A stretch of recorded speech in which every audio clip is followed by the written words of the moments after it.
হাসরের ময়দানে অনেক নামাজ, রোজা, হজ, যাকাত, কোরআন তেলাওয়াত, তাসবিহ, তাহলিল, জিকির, আজকার, নফল রোজা, নফল দান খয়রাত, অনেক একদম ইবাদতের আমলের পাহাড় নিয়ে উঠবে, পাহাড় নিয়ে। অন্যরা এভাবে তাকিয়ে থাকবে, বাপরে বাপ এত আমল করেছে, এত নেকি, এত সওয়াব, সবাই এভাবে তাকিয়ে থাকবে। এমন ব্যক্তি উঠবে, কিন্তু হাসরের ময়দানে পাওনাদারদের ঋণ পরিশোধ করতে করতে ওর নেকি সব খালি হয়ে যাবে, তাকে আল্লাহ পাক জাহান্নামে নিক্ষেপ করবে। পরিষ্কার হাদিস, পরিষ্কার হাদিস। পাওনাদাররা ওই সময় দাঁড়িয়ে যাবে, দুনিয়াতে খুব বাবুগিরি করেছেন, খুব বেটাগিরি করেছেন, মাস্তান, সন্ত্রাস, খুব পাওয়ার, মানুষের জমি জমা কুক্ষিগত করেছেন, ভূমিদস্যু, ভূমিখোর, সন্ত্রাসী করে করে মানুষের টাকা পয়সা মেরে খেয়েছেন, অনেক শক্তি, অনেক ক্ষমতা। কিন্তু ভাই আল্লাহ পাকের সামনে গিয়ে আপনাকে দাঁড়াতে হবে, এটা মাথায় রাখেন। যখন আল্লাহ পাকের আদালতের কাঠগড়ায় দাঁড়াবেন, তখন আপনার কি অবস্থা হবে? নবীজি সাল্লাল্লাহু আলাইহি সাল্লাম সাহাবায়ে কেরামকে প্রশ্ন করেছেন, এই বলো তো দেখি সবচেয়ে বড় মিসকিন কে? সবচেয়ে বড় মিসকিন কে? তো সাহাবায়ে কেরাম বললেন, ইয়া রাসূলুল্লাহ, এক লোকমা দুই লোকমা খাবারের জন্য মানুষের দাঁড়ে দাঁড়ে ঘুরে, ওই তো সবচেয়ে বড় মিসকিন। নবীজি বললেন না, বরং সবচেয়ে বড় মিসকিন হলো ওই ব্যক্তি যে হাসরের ময়দানে পাহাড় সমপরিমাণ নেকি নিয়ে উপস্থিত হবে।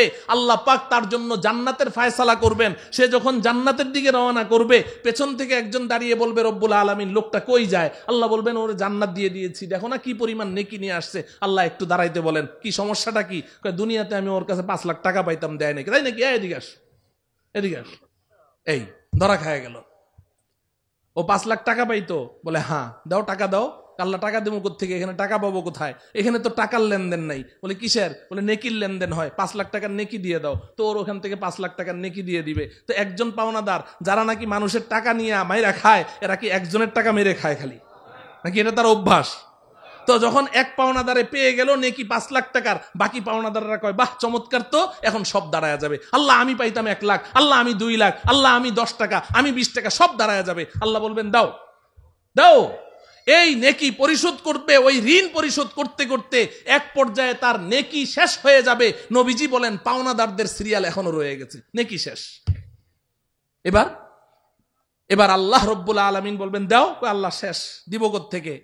ও আচ্ছা নাই, তো এক কাজ করো, তোমরা যে যত টাকা পাও ওই অত টাকার গুনাহ ওর আমল নামায় দিয়ে দাও। নাউজুবিল্লাহ বলেন।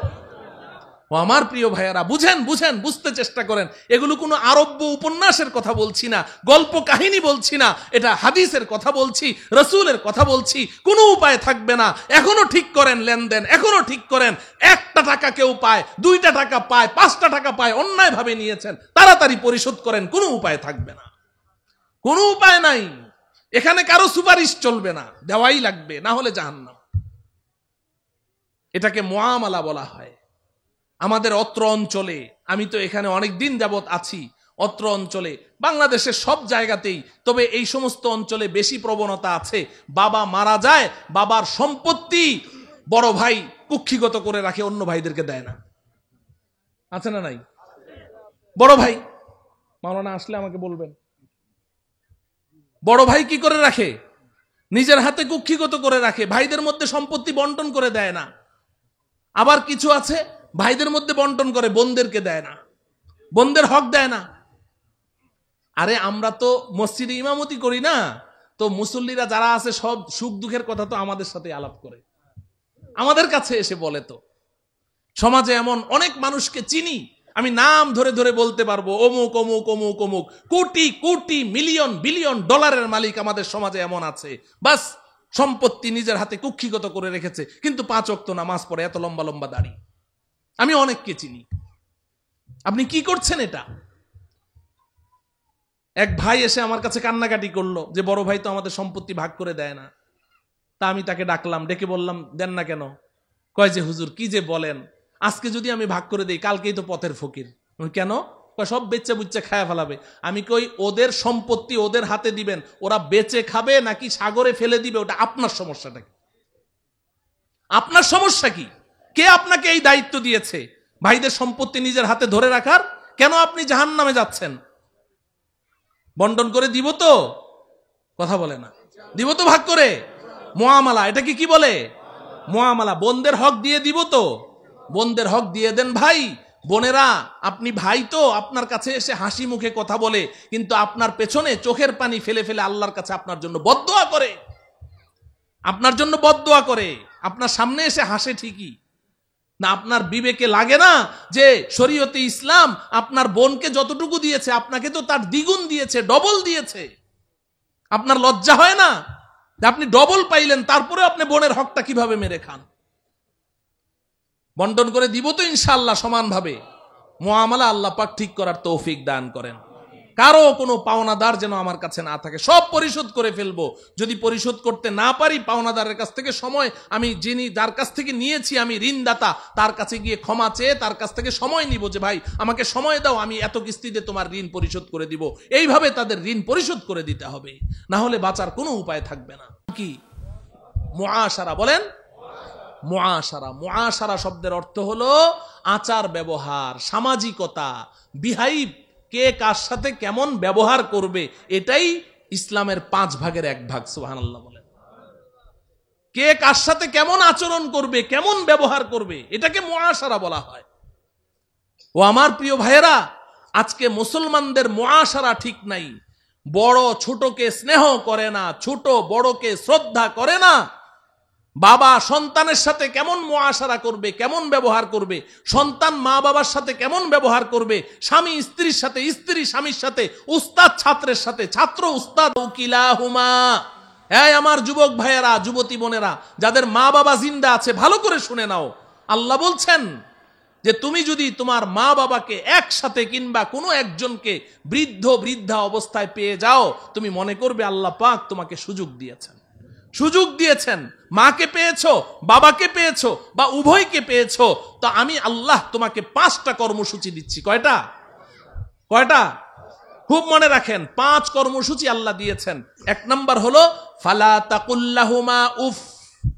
ফালা তাকুল্লাহুমা উফ।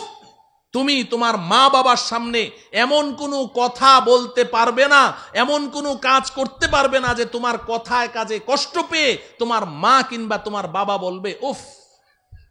উফ শব্দটা তোমার মা বাবা যদি উচ্চারণ করেছে, তোমার জান্নাতের বাড়িতে আর যাওয়া লাগবে না।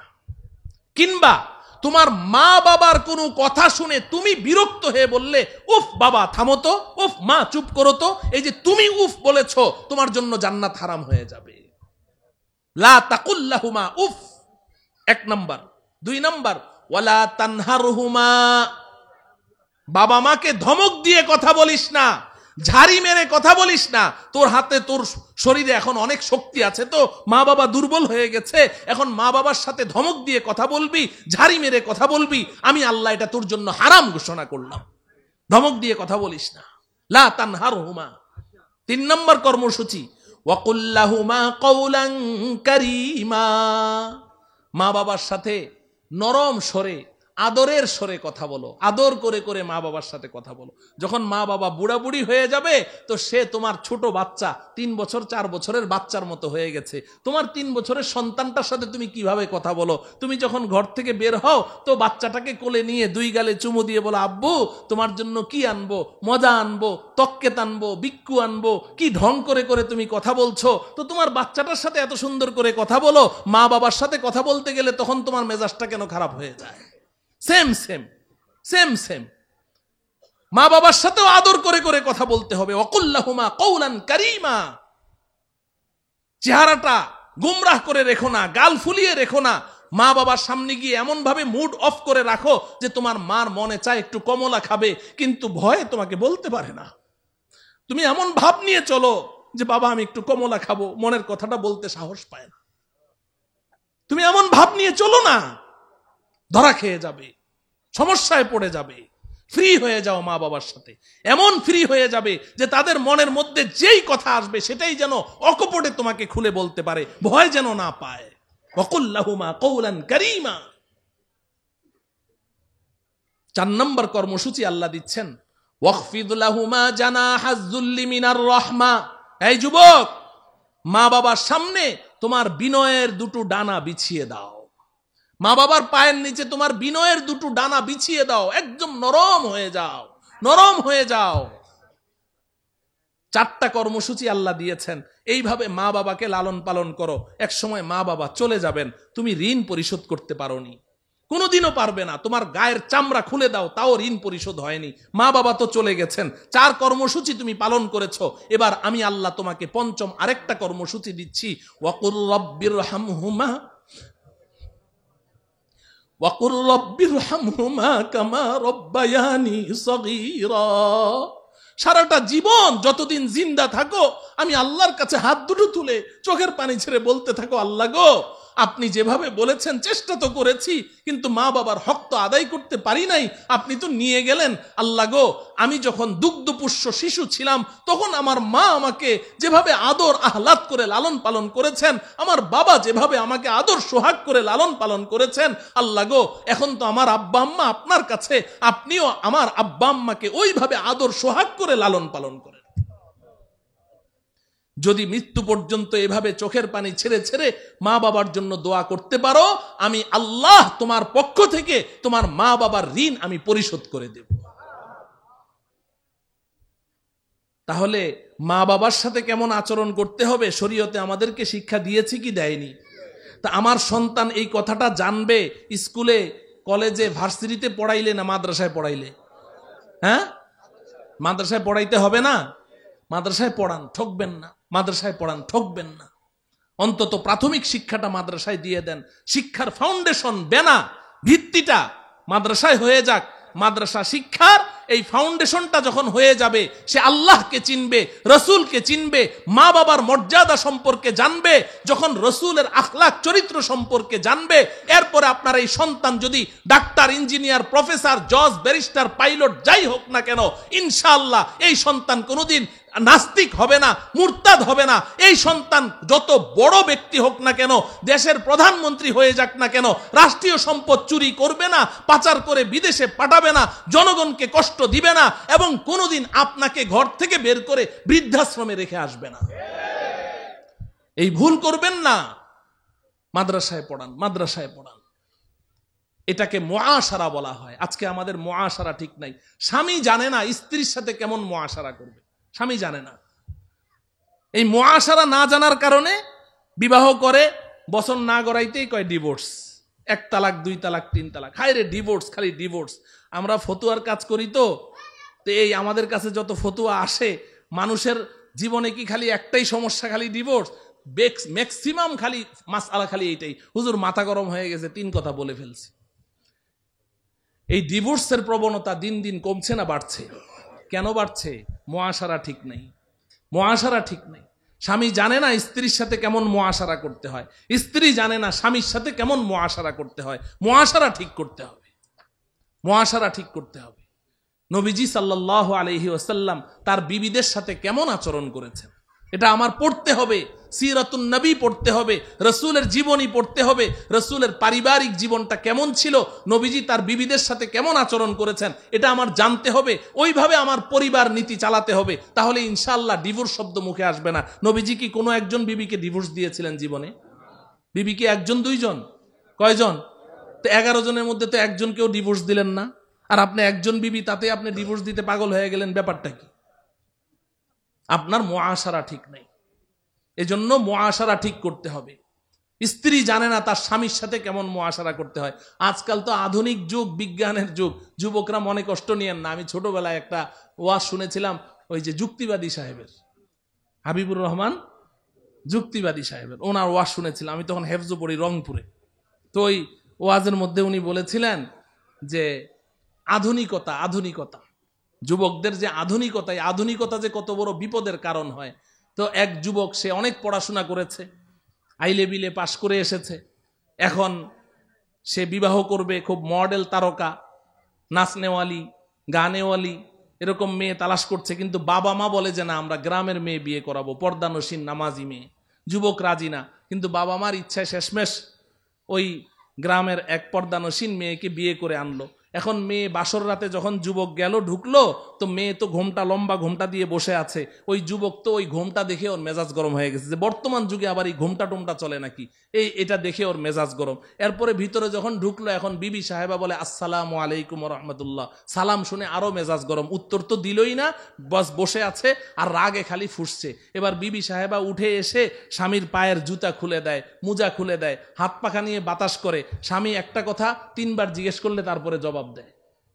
এখন কয় কি ব্যাপার, কোন ক্ষেত বিয়ে করে আনলাম, এটা নিয়ে কেমনে সমাজে চলবো, আমার ফ্রেন্ড সার্কেল বাসায় আসবে, ওদের সাথে রং ঢং করে হাসি তামাশা করে কথাবার্তা বলবে, এটা তো চলবে না, ওর মন টন খারাপ। তো তখন ওই বিবির নাম ছিল শিল্পী আর স্বামীর নাম হলো পল্টু।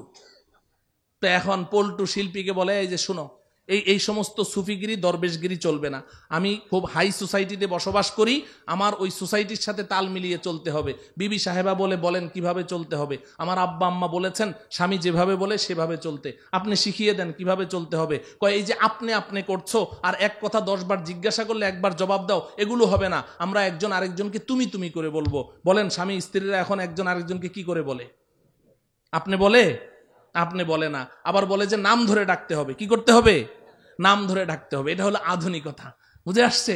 আমি ছোটবেলায় তো বাপ মার নামই জানতাম না, মায়ের নাম জানতাম না, বাবার নাম জানতাম। আমাকে নিয়ে অনেকে হাসাহাসি করতো, হাসাহাসি করতো, কয় যে এই তোর মায়ের নাম কি? তা আমি বলতাম শুনছো। তোর বাপের নাম কি? আমি বলতাম শুনছেন। বাপের নাম কি? শুনছেন। মায়ের নাম কি? কারণ সারাদিন দেখতাম আমার বাপে মায়েরে শুনছো করে ডাকে, তা আমি মনে করতাম আমার মায়ের নাম কি? শুনছো। আর আমার মা বাপের কি ডাকে? শুনছেন। নামই জানতাম না। আহা, ওই জমানাটা কত সুন্দর ছিল। আর এখন তো ওই পল্টু কয় যে তা কিভাবে চলতে হবে, যে তুমি আমাকে ডাকবে পল্টু, আমি তোমাকে ডাকবো কি? শিল্পী। তো পল্টু আর শিল্পী তো বলছে ঠিক আছে, আপনি যেভাবে শিখিয়ে দেন। এখন পল্টু আর শিল্পী সংসার করে, করতে করতে আল্লাহ পাকের ইচ্ছায় ফুটফুটে একটা ছেলে সন্তান জন্ম দিল। এখন সন্তানটা যখন কথা বলা শিখেছে, এখন বড় হয়েছে, 3-4 বছর বয়স, এখন সন্তানটা বাপের ডাকে পল্টু, মায়ের ডাকে কি? শিল্পী। ডাকবে না? এ পল্টু, আমার জন্য মজা আনবা। শিল্পী, আমি পেশাব করুম, আমার পেশাব করায় নিয়ে আসো। শিল্পী আর পল্টু। তো একদিন পল্টু ঘরে এসে দেখে শিল্পী খুব কান্নাকাটি করছে। পল্টু জিজ্ঞাসা করে, শিল্পী কাঁদোকে? কাঁদবো না, কি করব, এত সুন্দর একটা সন্তান আল্লাহ দিয়েছে, একটাবার মা বলে ডাকে না, আমারে খালি শিল্পী শিল্পী কয়। এখন পল্টুও কান্দে, পল্টুর চোখেও কি? পানি। কিরে বাবা, কি হয়েছে? চুপচাপ থাকেন। এখন পল্টু কয়, পল্টুও কাঁদে, পল্টু কাঁদোকে? কয় ও তো আমারে কি কয় না, আব্বা কয়ে ডাকে না। কয় তাইলে এক কাজ করো, ভুলটা তো আমারই হয়েছে, যে আমরা সিদ্ধান্ত নিয়েছিলাম পল্টু আর শিল্পী ডাকবো, এই কারণেই তো সন্তান বাপ মা ডাকে না। আজকে থেকে আমি তোমার আব্বা কমু, আম্মা কমু, তুমি আমার আব্বা কইবা। তাহলে সন্তানে কি করবে? আব্বা আম্মা ডাক শিখবে। কথা বুঝে আসলো? আধুনিকতা ছেড়ে দেন, আধুনিকতা ছেড়ে দেন। ওই পূর্বের যুগে আবার ফিরে আসেন। আমাদের পূর্বপুরুষরা দেখেন দাদা দাদির মধ্যে কি মোহাব্বত ভালোবাসা, বুড়া বুড়ির মধ্যে কি মোহাব্বত ভালোবাসা। বুড়া বসে থাকে, বুড়ি বসে বসে পান ছেঁচে আর বুড়া খায়, কি ভালোবাসা। আজকে তোমার 1 বছর হইল না বিয়া হইল, তোমার মধ্যে তো ওই ভালোবাসা সৃষ্টি হয় না, তোমার মধ্যে তো ওই ভালোবাসা সৃষ্টি হয় না। তাইলে মুআশারা ঠিক করবো তো ইনশাআল্লাহ? মুআশারা ঠিক করবো তো? কথা বুঝে আসে? আল্লাহ পাক বুঝার তৌফিক দান করেন। 5 নাম্বার কি? কথা বলে না। 5 নাম্বার কি? আখলাক মানে কি? চরিত্র। বলেন আখলাক মানে কি? চরিত্র। আমাদের নবীজি পৃথিবীর সর্বশ্রেষ্ঠ চরিত্রের মালিক ছিলেন, ঠিক কিনা?